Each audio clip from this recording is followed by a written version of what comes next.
Hello and welcome. This so basically हम जैसे मैं आपको पहले बताया था कि एक स्ट्रीम पॉडकास्ट है। स्ट्रीम में startup, technology, research, education, arts and management इससे रिलेटेड पॉडकास्ट करेंगे।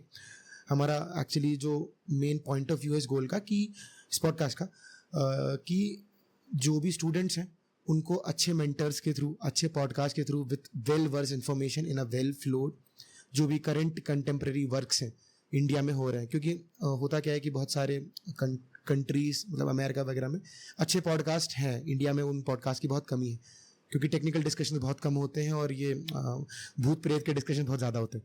तो व्हाट माय गोल इज़ कि आप जैसे मेंटर्स के साथ थोड़ा सही डिस्कशंस को सही फ्लो में स्टूडेंट्स तक पहुंचा सके। तो सो बेसिकली आज का हमारा डिस्कशन आपसे क्वांटम कंप्यूटिंग का है। But before starting the discussion I really want कि आप अपने बारे में बताएं ऑडियंस को, and then we can just go through the podcast. Thank you. Yeah, so Anurag, I'm really happy कि आपने ये podcast शुरू किया है। You said डिस्कशन बहुत जरूरत है क्योंकि एक्चुअली आप देखो तो इंडिया में technical population and technical talent बहुत ज्यादा है compare to any other country. Okay, so I think such podcast की बहुत जरूरत है and I think the audience is also waiting for it. So I'm Venkat Subramaniam. I work in IBM Research. I lead the IBM Quantum team in India. I've been with IBM 25 साल हो गए अब मेरे को, in fact 26 साल। IBM में मैंने कई एरियाज में वर्क किया है, मोस्टली AI एंड अभी 2 साल से फिलहाल क्वांटम। Thank you. इसके पहले आप सर किस टेक्नोलॉजी वर्क कर रहे थे आईबीएम में? इससे पहले मैं AI में करता था। When I joined IBM, I used to work in speech recognition, so अभी तो it's become very popular, Siri and all these chat voice based interactions. लेकिन उस टाइम में it was still a emerging research area. So उस time I was very it was a good thing that I got into that area at that time. उसके बाद image processing, text processing, actually IBM research में हम लोग we've always been ahead of the curve. So इस तरह से मेरे को भी एक opportunity milli to work on these technologies before they came into the market. So I'm really thankful for that. मतलब आप वो कूल थिंग्स कर रहे थे अपने इनिशियल टाइम से जो अभी का आके कूल हुआ है। हाँ, so yes, you can look at it that way. हाँ, that's true. Really good sir. अभी जैसे एआई का बज है तो हम उस पर भी बात करेंगे, but since the discussion is on quantum computing and अभी अब आप देखोगे कि बहुत सारा डिस्कशन हो रहा है यूएस में, यूरोप में, even IBM is leading the quantum computing revolution. So the best thing is कि हम आपसे डिस्कस कर, क्योंकि मैं अभी आईबीएम में हूँ, मेरा पर्सनल गोल है कि भाई आईबीएम के साथ मेरे को भी मौका मिले क्वांटम कंप्यूटिंग कंट्रीब्यूट करने का।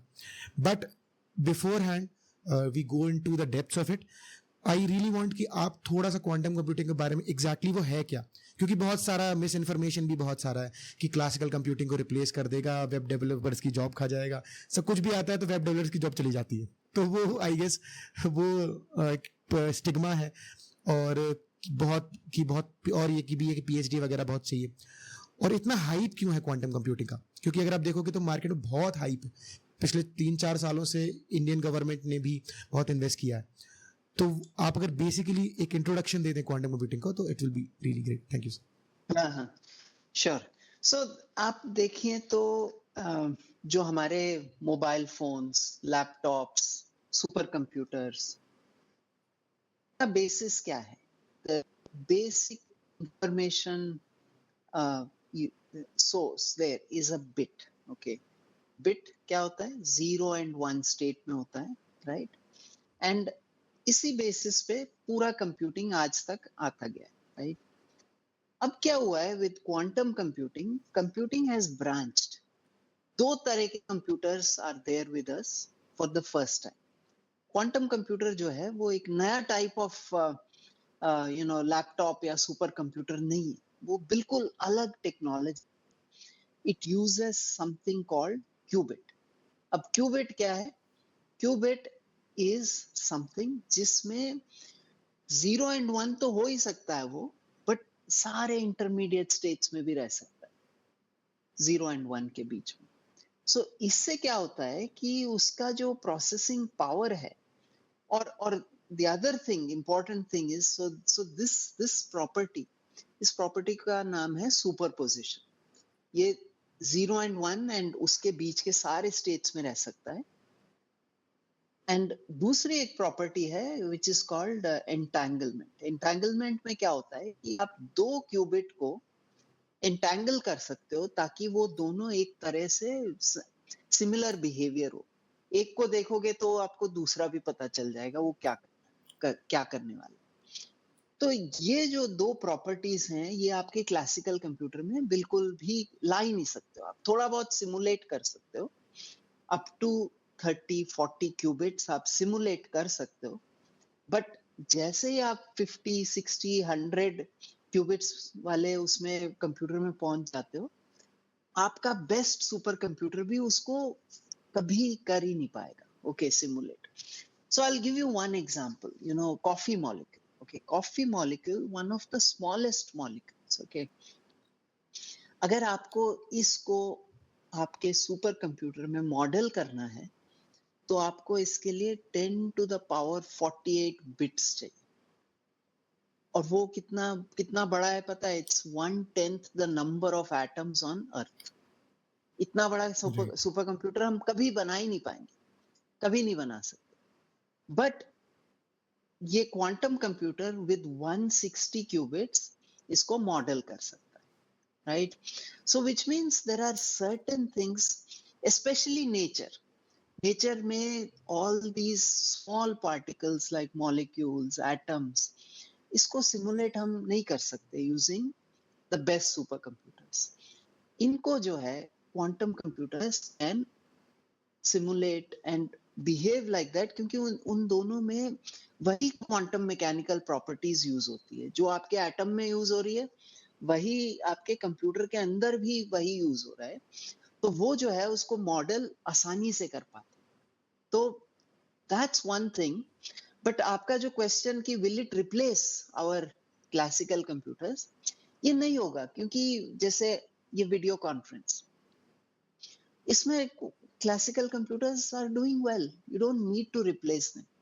सो क्वांटम कंप्यूटर्स आर फॉर वैसे टास्क्स जिनके लिए आपको एक्स्ट्रा प्रोसेसिंग चाहिए, और द टास्क जो है वो बड़ा कॉम्प्लेक्स है, and that complexity can not be simulated और modelled using a classical computer. Okay, sir. So means what I understand is कि जो सिमुलेशन नेचर का, बिकॉज मैं रिचर्ड फेरमैन का एक कोट मैंने पढ़ा था कि nature is quantum. You can't simulate it on a classical computer.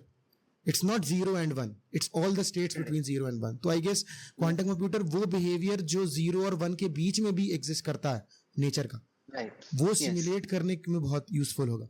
Yeah, in fact, scientists have said कि हमारा जो यूनिवर्स है वो एक बड़ा क्वांटम कंप्यूटर है. तो अब इस बड़े क्वांटम कंप्यूटर को अगर आपको अंडरस्टैंड करना है, मॉडल करना है, तो आपको एक क्वांटम कंप्यूटर ही चाहिए. सो आपने जो फाइनमैन का कोट बताया, it's very very valid. And इसीलिए many countries, many companies, startups इस एरिया में बहुत सारा इन्वेस्टमेंट कर रहे हैं, क्योंकि the expectation is कि आप इस कंप्यूटर को यूज करके unsolved problems, नए problems, the problems, for example, climate change, things like nitrogen fixation, things like drug modeling, जो आप classical computers, the best super computers से नहीं कर पाओगे, वो सब आप इस कंप्यूटर से कर पाओगे. And that is because of the basic nature of the computer itself.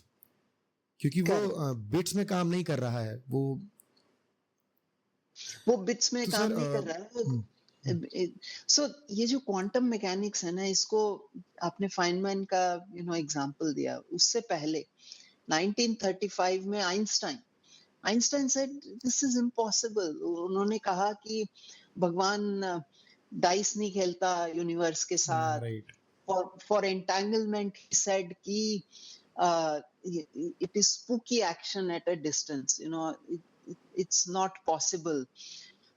And he actually published a paper 1935 में saying कि quantum mechanics में अभी हमारे पास fully we are not understanding it. It is ये जो magical phenomena है, there is something wrong there.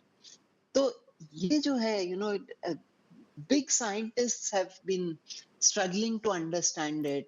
And जो 2022 का Nobel Prize था in physics, that was basically for disproving Einstein, saying that entanglement, जिसमें आप दो क्यूबिट्स को entangle करके उनकी प्रॉपर्टीज दोनों के सिमिलर कर सकते हो, वो जो है इट इज पॉसिबल करके। एंड दैट इज व्हाट 2022 का जो नोबेल प्राइज था, it was for that.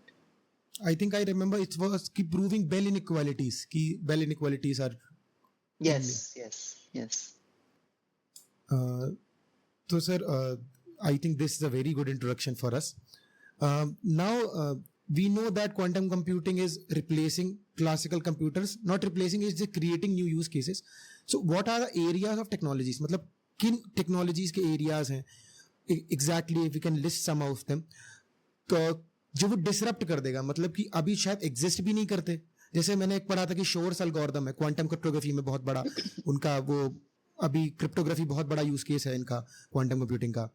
And then there is simulation of atoms and molecules. So there are many use cases, and even many use cases are being prepared, because I think there is some competition going on from IBM or Google, I don't exactly remember, that they are promoting, they are paying some amount or awarding for preparing use cases that can be created for quantum computers.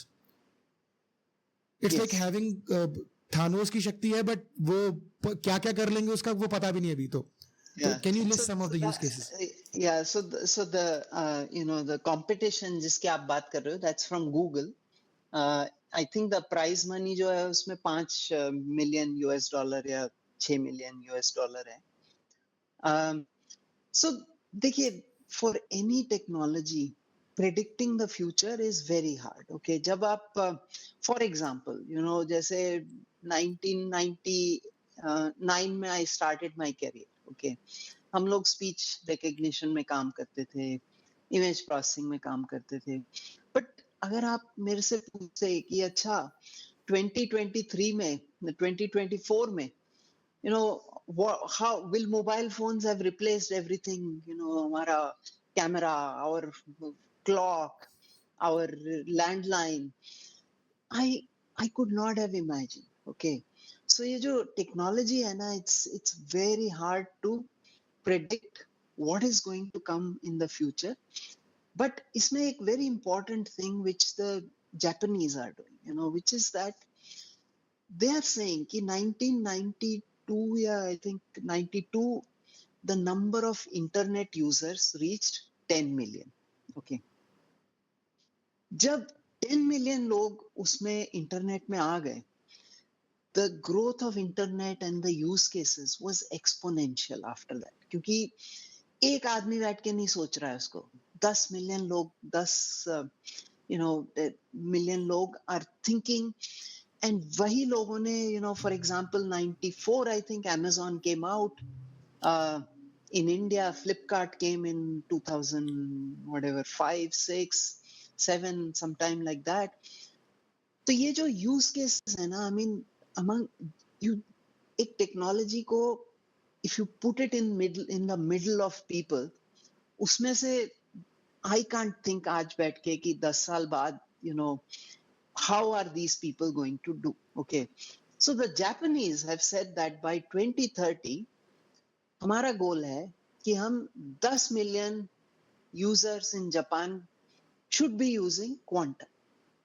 अब हम उनको ये नहीं बताएंगे कि आप ये करो, वो जैसे ही इतने लोग घुस गए, वो अपने आप creativity will flow.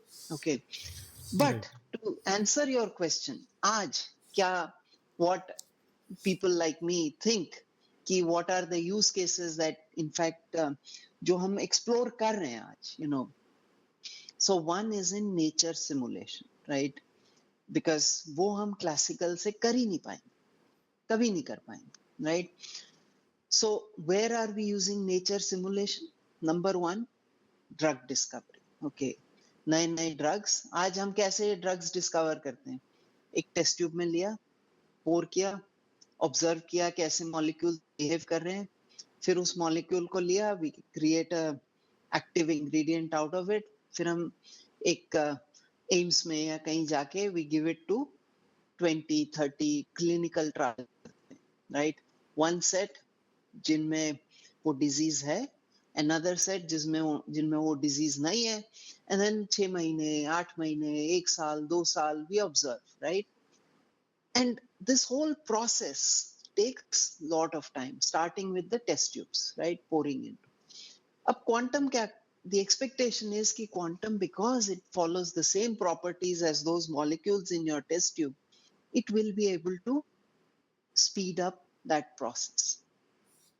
Similarly, जो आप एम्स में जाके क्लिनिकल ट्रायल्स कर रहे हो, उसमें फॉर एग्जांपल कोविड में लंग्स में वो रिसेप्टर्स हैं, वो रिसेप्टर्स का शेप लेट अस से इज लाइक दिस. तो आप क्या कर रहे हो, एक ड्रग क्रिएट कर रहे हो which will go and fit into that shape. So that is what is proteins. Proteins is all about taking a protein, creating a shape which fits into an existing shape of the the other protein.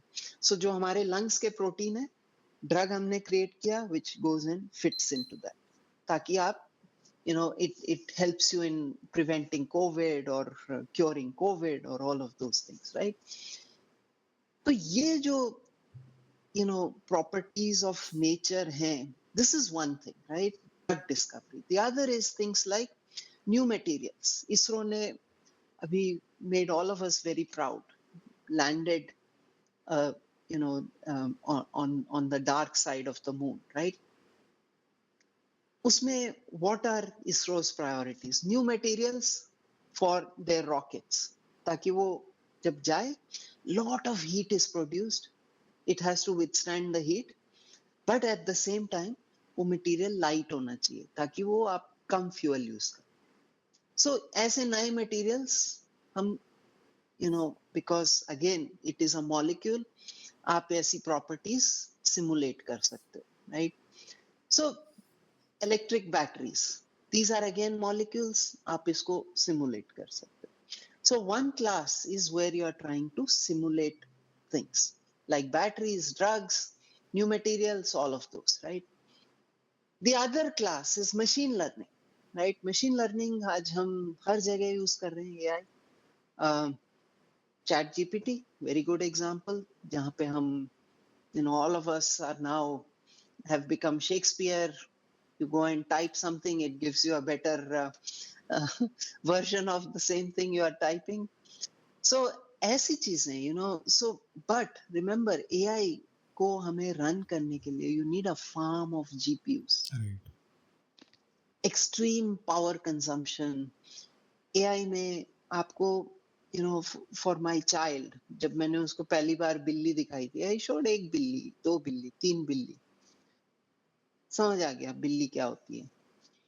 Computer को आज भी machine vision में सिखाने के लिए कि एक बिल्ली क्या होती है, I have to show it 10,000 बिल्ली, काली बिल्ली, सफेद बिल्ली, बिल्ली जिसका थोड़ा सा फेस ऑक्लूडेड है, हाँ, ऐसे इस डायरेक्शन में, ऐसे डायरेक्शन में, ऊपर से, नीचे से.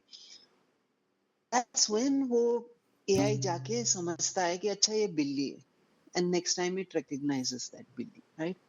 अब we are observing that with quantum, human यहाँ है, 3 examples, AI इधर है, 10,000 examples.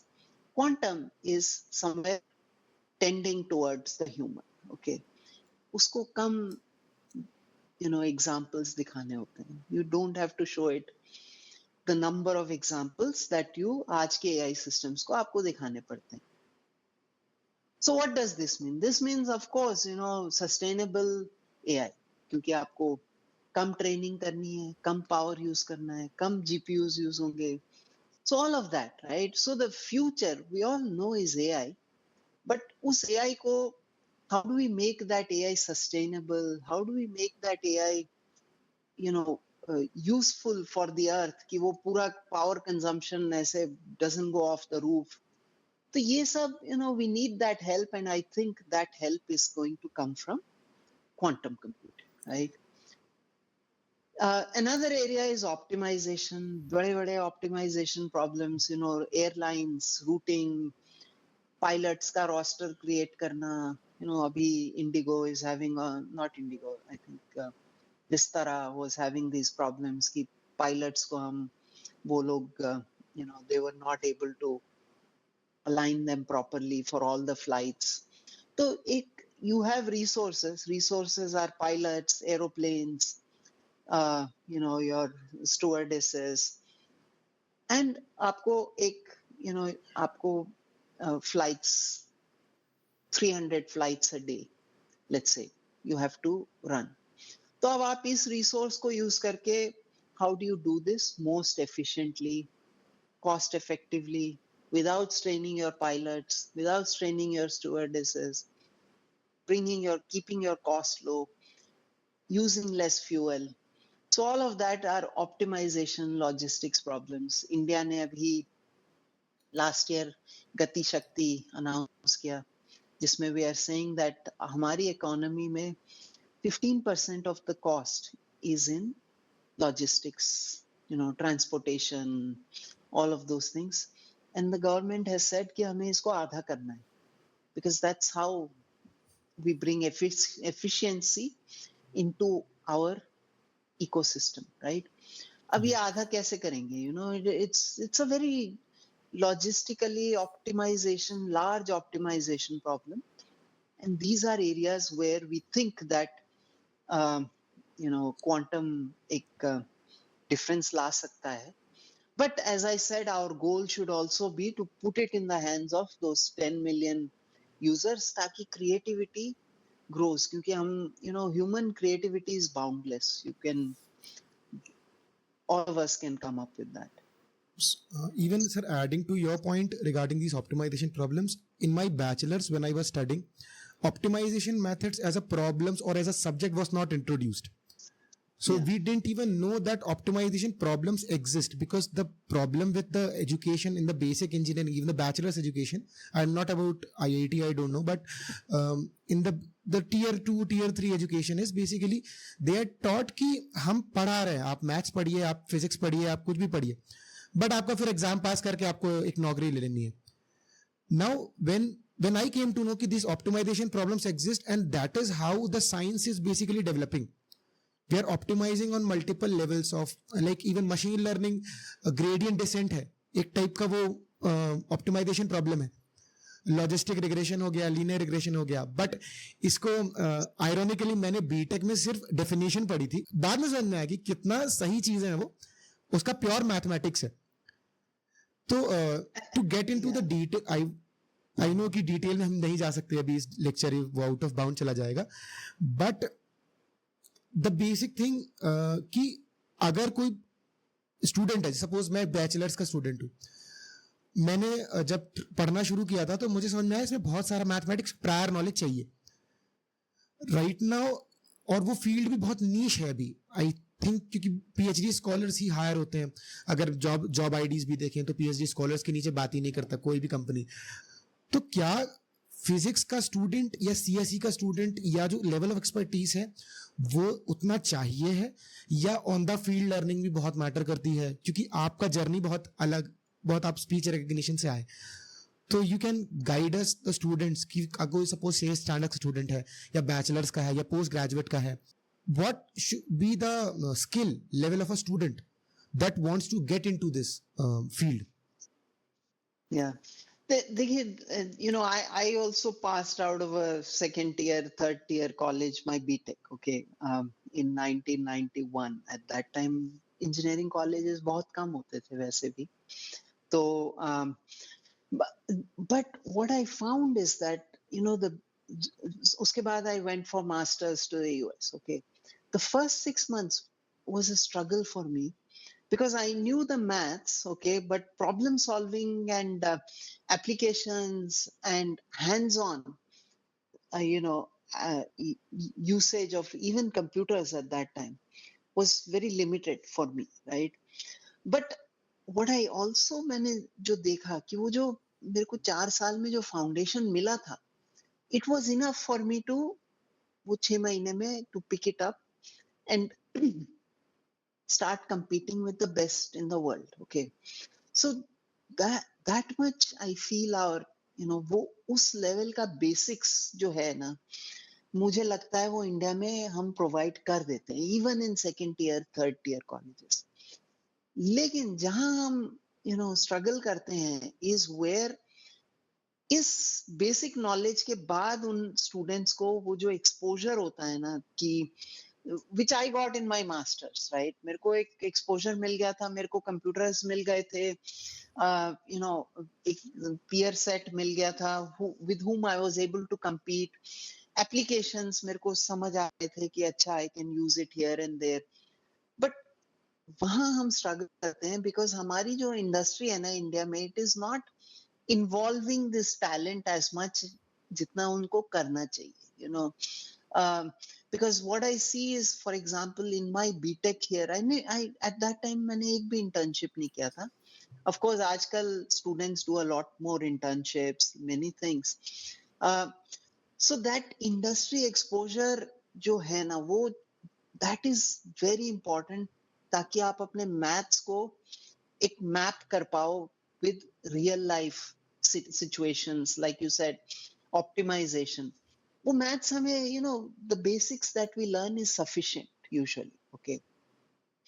अब coming to quantum, right? Quantum में the one very good thing and which कई students ने भी मेरे को बताया, which is that they told me मेरे को 12th में ना physics बहुत अच्छा लगता था. Okay. उसके बाद I know कि इंडिया में jobs are only in the IT sector. तो उसके बाद I went into I left my physics and फिर मैं CS में या किसी भी जो भी ब्रांच मुझे मिला उसमें गया. फिर I learned Python, Java, programming and I was ready. Okay. But my first love जो physics था उसको I could not pursue. But अभी क्या हो रहा है with quantum, for the first time it is a cross disciplinary field. आपको इसमें फिजिक्स के लोग भी चाहिए, मैथ्स के लोग भी चाहिए, सीएस के भी चाहिए, इलेक्ट्रिकल के भी चाहिए, सारे ब्रांचेस चाहिए. एंड दिस वाज आईएससी ने आई थिंक 2 साल पहले अपना पहला एमटेक प्रोग्राम शुरू किया था. ओके.